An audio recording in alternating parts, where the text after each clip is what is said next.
Okay, now let's start with the next section on proteins, right? So we have already studied about alpha amino acids in the previous session.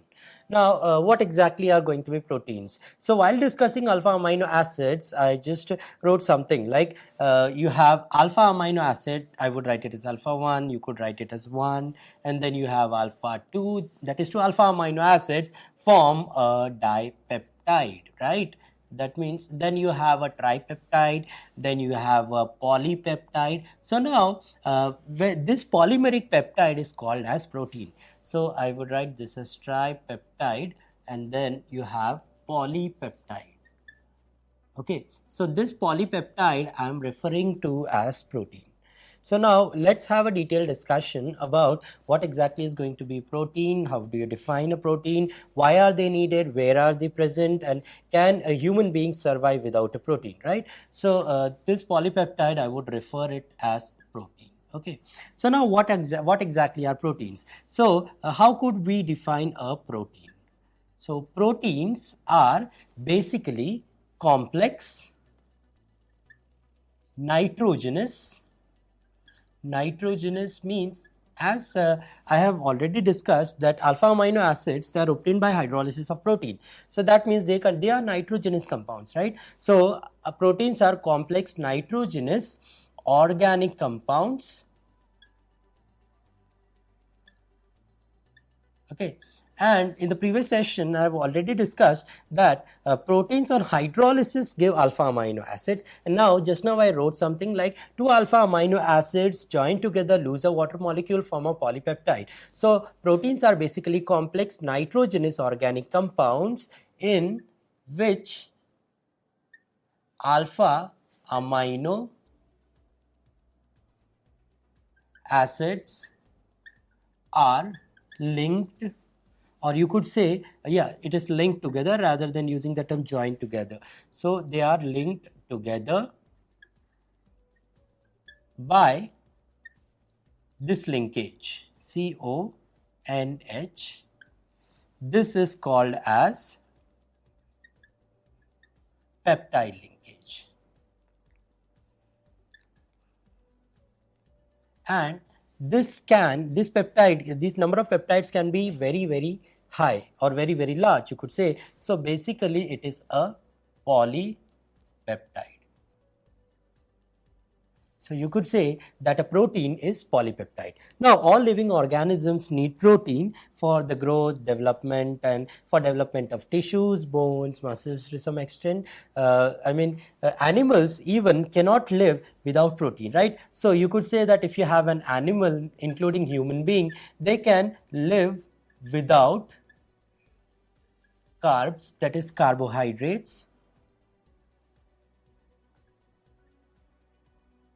fats, but it is impossible to live without a protein. But but not without protein. That's what I would write.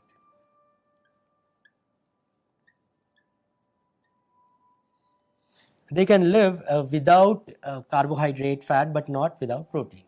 So now, what exactly? How do they get protein? So animals, they derive proteins, or they get proteins from food, diet. You could say other animals, like animals including human being, especially the non-vegetarians, and they just eat meat which contains protein. And then we as human being, especially the vegetarian people, they just eat cereals, pulses, which contain a lot of protein as well. So they derive protein from food items as well as from other animal. So this was about the general introduction of protein. Now where do plants get their protein from? So plants, they generally get their protein from inorganic salts. Like, what could be the inorganic salts? If you just know that these could be either nitrates or it could be either sulfates. So inorganic salts like nitrates, ammonium nitrate, ammonium sulfate, and then you have sulfates. You could use carbon dioxide and even water, right? So water means not directly, basically water is needed for all the biochemical reactions, most of them especially. So I would say they generally, plants, they get protein from inorganic salts like nitrates, sulfates, carbon dioxide, water. So these are nothing but sources of protein in plants. Okay, so this was about the basic introduction of protein. Now let's try and understand the classification of protein. Like each protein is going to be different. So now let's begin discussing about the classification.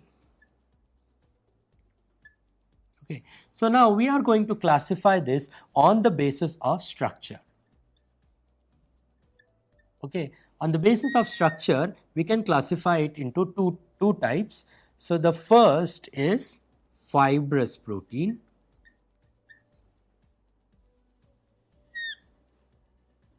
and the next is globular protein. So what do you mean by fiber? Fiber is nothing but, you could say, material in the form of thin filament. You call it as fiber. Okay, so fibrous, they are basically materials in the form of thin filament. Okay, so fibrous proteins, they are thread-like. They are something like filament, and then they contain hydrogen bonding, which we will be discussing in due course of the session. Okay, and examples of fibrous protein is keratin, present in hair, and then you have proteins which are present in bones, you have muscles, etc. Right? Proteins present in these compounds. Now let's have a discussion about the globular proteins. What do you mean by globular? Globular, as the name suggests, it is basically spherical, it is somewhat compact. Okay, so now globular proteins, they are generally in the form of spherical, you would say, masses which are compact. Okay, so these are globular proteins, and the proteins, you could simply say that common example is, you have egg protein, you call it as albumin. Egg proteins, you could call it as albumin. Then you have globulin, right? And then you even have something like myoglobin, like hemoglobin. These are basically the category of globular proteins. Okay, so this was the classification on the basis of structures. Okay, now let's study another mode of classification. I would say that this is nothing but classification 2. Okay, so this classification is based on the products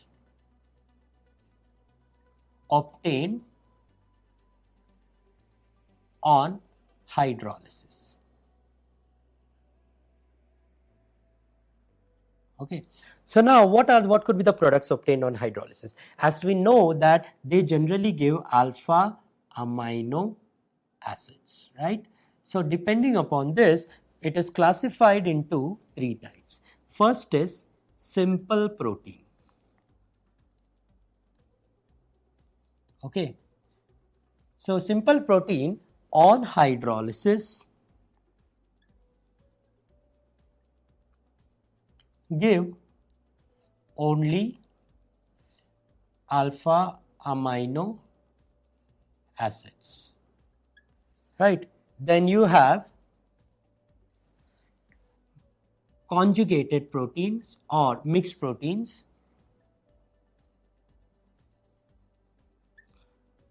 Now, these on hydrolysis, they give protein plus non-protein part. This non-protein part is generally called as prosthetic group.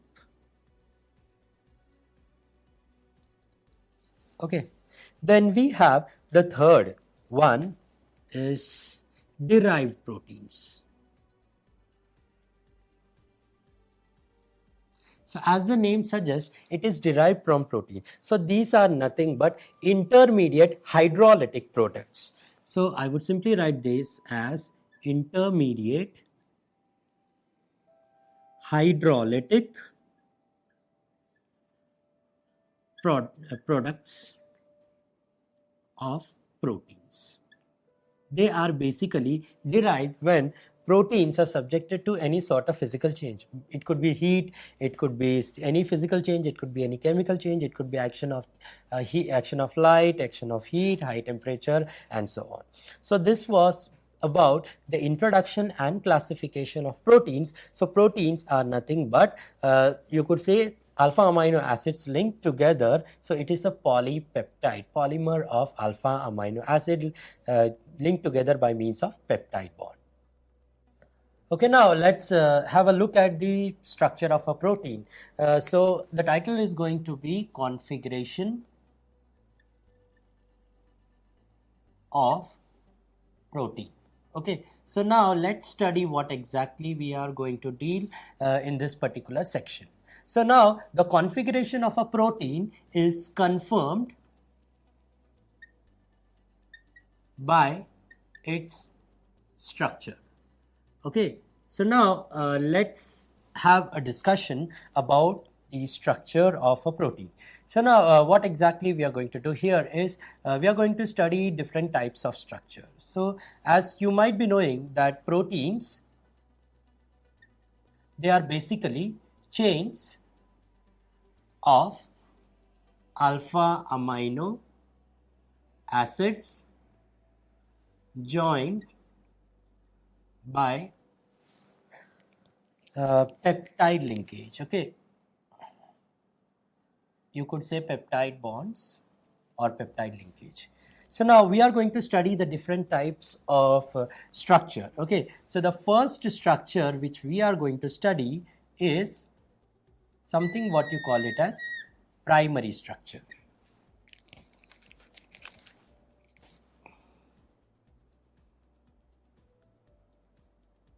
So now what exactly do you mean by a primary structure?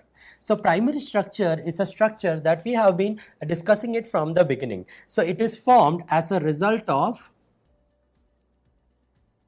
peptide linkage. Okay, and then these are linear, these are parallel.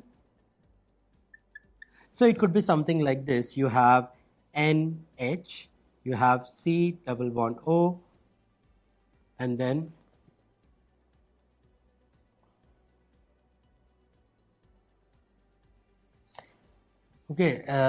you have alpha amino acid, then you have the carboxylic acid, then you have CH2. So this is going to be like COOH, CH2, NH2. So again you have NH, then you have CO, so and so on. So this is nothing but a peptide linkage, right? So this is the peptide linkage. So this is nothing but a straight structure in which there is a direct elimination of water molecules when proteins combine. They could be same, they could be different. So such a structure gives rise to a primary structure. Now primary structure is pretty easy to understand. Now let's have a look at secondary structure. So now what exactly do you mean by secondary structure? So as we are going to study the structure, the complication in the structure is going to increase. Primary means you have one chain in which there are a lot of alpha amino acids. They are connected in a linear manner, in a straight manner. Whereas in the case of secondary structure, you could say that it is something which we have been studying like a helix, right? So it is classified into two. You have alpha helix, okay, and then you have beta. It's not a helix, so it is beta pleated sheet. Okay, so now what exactly is going to be there in alpha? So in alpha, it's going to be something like there will be CO of one alpha amino acid, one AA. It will be forming hydrogen bond with NH of another amino acid. Okay, so now let's sketch the diagram first. So I'm just going to sketch a rough diagram. So this is nothing but a dipeptide which I'm just drawing it. So let's say if I have something like CO here, okay, so you have C double bond O, and then there'll be NH here, and there is going to be a hydrogen bonding. Okay, this NH will be bonded to CO, so it's going to be something like this, right? So they are basically they're basically what you could say that you have CO of one alpha amino acid forms hydrogen bond with NH of other alpha amino acid. Okay, so you could keep on sketching the diagram. There will be the linkages over here, there will be linkages over here, there will be linkages over here. So it is going to be something like NH which is present, and then I mean the structure is going to become more and more complicated. So this is called as alpha helix. You also call it as right-handed helix, and this contains around 3 to 7 alpha amino acids. Okay, so the simplest thing which you could remember in this case is that there is a bond formation between, you could say something like this, instead of I mean this CO I could have just written it in a turned manner, inverted manner. So hydrogen bonding is basically between these. Since this is just a this is just a diagrammatic representation, I've used just a very simple and logical diagram. Okay, so now in the case of beta pleated sheet, what exactly happens? You have one chain, you have another chain, and then you have, let's say if you have a CO of one chain, it is going, and two chains are running parallel. Okay, and then this CO will be forming hydrogen bond with another one, this, and then you have an NH over here, and this will be forming hydrogen bond with CO. So this is going to be something what you call it as beta plated sheet. Then you have the tertiary structure. So what exactly do you mean by tertiary structure? In the case of tertiary structure, what exactly happens is alpha helix bends, twists and coils, okay, to form tertiary structure. And in this case, there are different types of bonds which are present. First is you have hydrogen bonding, which we have been discussing every time, that is CO, and then this is connected to, okay, so this is nothing but the hydrogen bonding. Then the next is something what you call it as ionic bonding.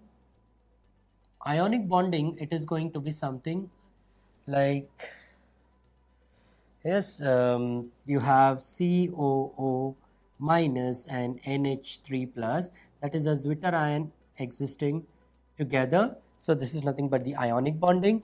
And then the third type of bonding could be, now just we could simply say this is hydrogen bonding, ionic bonding. Third type of bonding is going to be something like a sulfide, disulfide. So you call this framework as disulfide, okay, and this is highly stable. Then it could be something like a hydrophobic. Hydrophobic, in which what exactly happens is the non-polar groups, they come together and associate, and as a result of which they form bonding. They are not basically true bonds, okay, so they are the association of non-polar groups, okay, and they are not true bonds. So you would say they are simply not true linkages or bonds. Okay, the next structure, it's pretty small, you call it as the quaternary structures.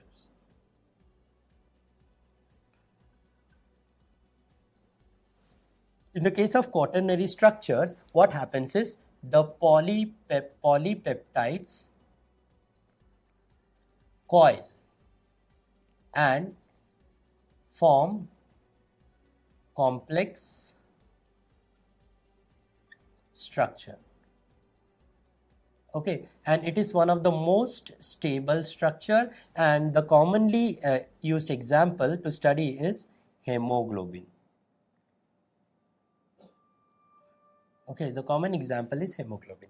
So this was about the classification of a protein. Now, what exactly happens in a protein is there is a peptide bond, right? So you change the sequence of one amino acid, the protein gets destroyed. So it disrupts the biological behavior of a particular protein. So it's very much important that all proteins should be linked in a proper manner. The sequence of any alpha amino acid should not be changed. If it changes, then it disrupts the protein molecule. It disturbs the protein molecule. In short word, you could say that it actually destroys the entire protein molecule and disrupts its biological role.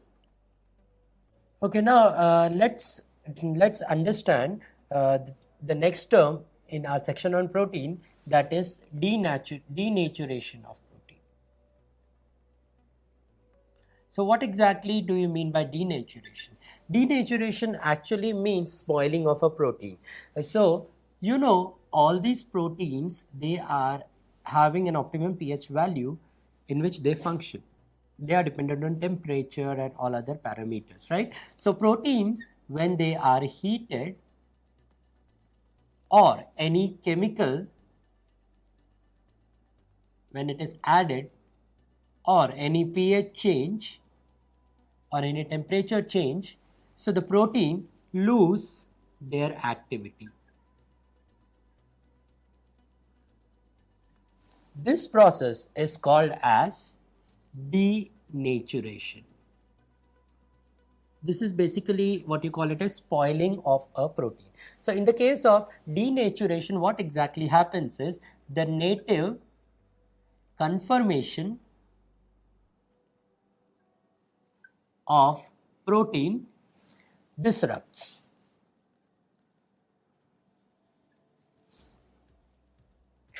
So common example is egg, right? So egg contains a protein. So when it is heated, what exactly happens? It solidifies. This is an example of irreversible denaturation. That means once it is boiled, you cannot get it back, right? So this is irreversible. So this is called as denaturation. But it is also found that some processes are reversible.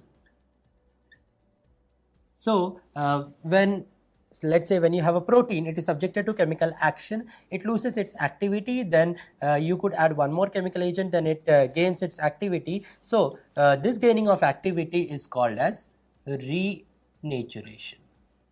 Okay, the opposite of denaturation. So this was about the denaturation of protein. Now let's see certain chemical tests for determination or detection of protein. I would simply say protein detection. So the first test which we are going to study is the xanthoprotic test. It's basically a color test. So now in this case, what exactly we are going to do? We take a protein solution. To this solution, we add 10% HNO3, that is nitric acid, and then we get a yellow precipitate, so which on further heating give yellow solution. This is the color test for protein. We have one more test. So in that test, I would leave the name of the test blank. In that test, we take a protein solution. To this solution, we add 10% NaOH, and we also add a drop of dilute copper sulfate solution, and the result is we get a reddish violet coloration or a precipitate. You could simply just because since the color is so intense violet, so intense that we won't be able to understand whether it is a precipitate or a color, but definitely this is a very good visible test. Now this is generally given by compounds or compounds basically that contain peptide linkage. So I'll say generally given by CO, you have NH linkage, this type of linkage, and this is given for a particular chemical compound which is formed from urea on heating. So it is H2N CONH, and then you have CONH2. Okay, so the name of this compound is Biret. So the name of this test is Biret test. Okay, so this was the chemical test for the detection of protein. First is xanthoprotic test, then you have a Biret test. Now let's try to just have a list of different compounds that contain proteins like primary, secondary and tertiary. So let's start with something that alpha helix. For alpha helix, the example other than DNA and all others, you have myosin, which is present in muscles, and then you have keratin. Then in the case of beta pleated sheet, the common example is silk, so which has to be understood and memorized because in one of the papers it was asked as a multiple choice question. Then in the case of tertiary structure, the common example is cysteine. Okay, cysteine is the common example. The other example is methionine. These two contain disulfide linkages. Okay, that has to be memorized. Now you have the quaternary.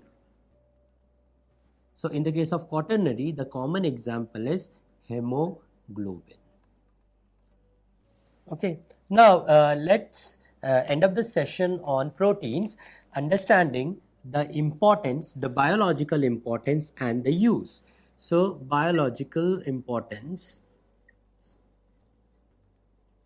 and uses. Now proteins are necessary for growth and development. So that would be the first point, growth and development. Proteins are necessary for the repair of tissues, many extent. Then proteins are responsible for, you could say, the growth and development activities. And for example, you have a protein like myosin, which is responsible for development of muscles, right? So proteins, they are important constituent in living organisms. Okay, so there are more biological importance and uses of proteins which you could make a list, but these are the ones which are very, very common. So this was about the section of protein. In the next session, we are going to deal with very important and very interesting chemistry of polymers.